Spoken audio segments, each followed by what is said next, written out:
So, Coach, you guys are rolling pretty much going into that fourth quarter, and they win the quarter 30-16 to take this game. What happened there in the fourth quarter? Yeah, it was a disappointing quarter of discipline, execution. They outscored us by 14 in that quarter.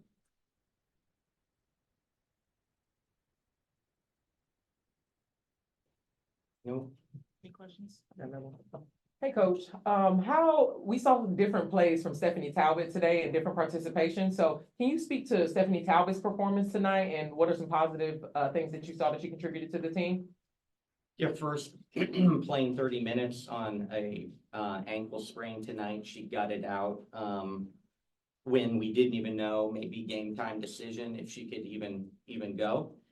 So really proud of her grittiness throughout the game. She was a floor spacer in offense against them tonight with the way they were covering and took advantage of her opportunities, going 4 for 6 from the 3-point line. She's just our energy. She's our glue player right now. We put her in the starting lineup at the 4 with after Cam's injury recently, just to get the energy that we have. And then we were scheming a certain way against their offense and using Steph as a big part of that defensive approach. Thank you. Hey, Coach Freyo here. You talked about it pregame about, the Mystics 3-point shooting, and, that was a part that you were trying to focus on. They shot 48% today. What made it so difficult in trying to, stop that? Yeah, they're 5 wins now. They're averaging, 44% or higher from the arc. So again, we talked about that in their losses. They shoot 33%. They started right out of the gate, making threes in the first quarter, obviously big threes on slippage defensively, mistakes made by our players in our coverage in the fourth quarter. So they shoot 46% for the game at the arc, and that's been their recipe for their 5 wins. Coach Eric Memphis, the second. First question, can you just talk about the contributions that Ray Burrell gave today? Yeah, Ray, is a really good athlete for us and can attack down lane lines. She can get her hands and help us be disruptive deflections wise. She had some missed assignments defensively that will haunt her, but it's all growing. She's only in her second year playing in this league. And then second question, what is it about the second half of the fourth quarter as the game is getting ready to close? The team appears to get a little tight. Is that what you're seeing? Yeah, I feel like we stopped moving. And again, some of that's nerves. Some of that is, they took away Dearica, and where are we going to get other baskets from when teams really up their pressure? We don't have a one-on-one, just break you down guard like the Juloids and the Enriques and, the people around the league. So it has to be a team effort.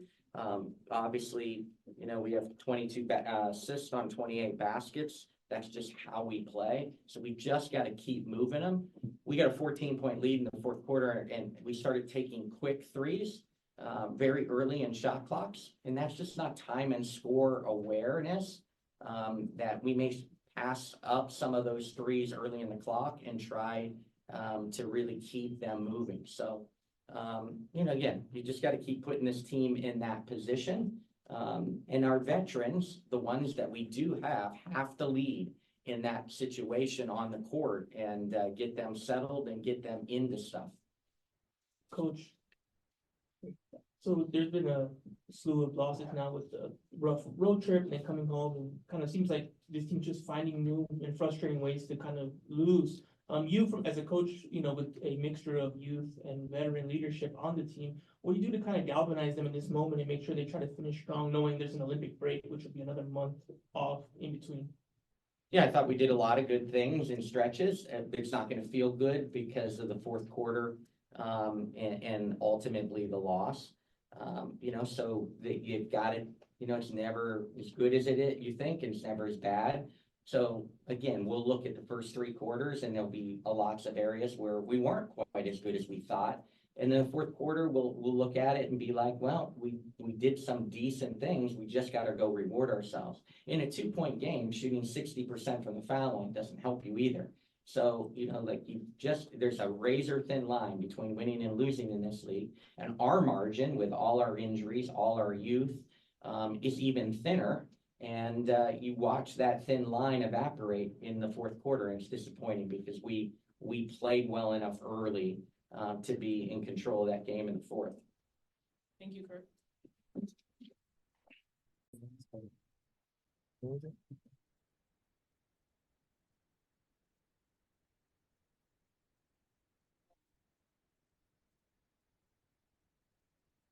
My question is for Hamby here. Obviously the team felt like they were in control 3 quarters in the fourth quarter, things kind of got away there. What happened there early in the fourth quarter that allowed Washington to kind of come back into the game? They hit some timely shots, and we started on offense, kind of going away from the things that were working and having empty possessions. Yeah, can get stops. Hey, Dearica, first of all, congratulations on your All-Star selection. How do you take a moment like this and create your next moment for the team? Because we understand the frustration, we see it, we're here. Where do you go from here as a leader to get your team to the next level? Just keep talking. We have another game. You know, this league doesn't stop for anybody.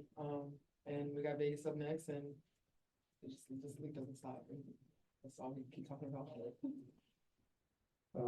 Ari, just when you see what happens there late and you guys can't really get anything going offensively, coach said, you know, he depends on his leaders on the court to be there to step up for the young players. You as a point guard, what do you think you can do to kind of help, you know, get things going when things kind of go in disarray?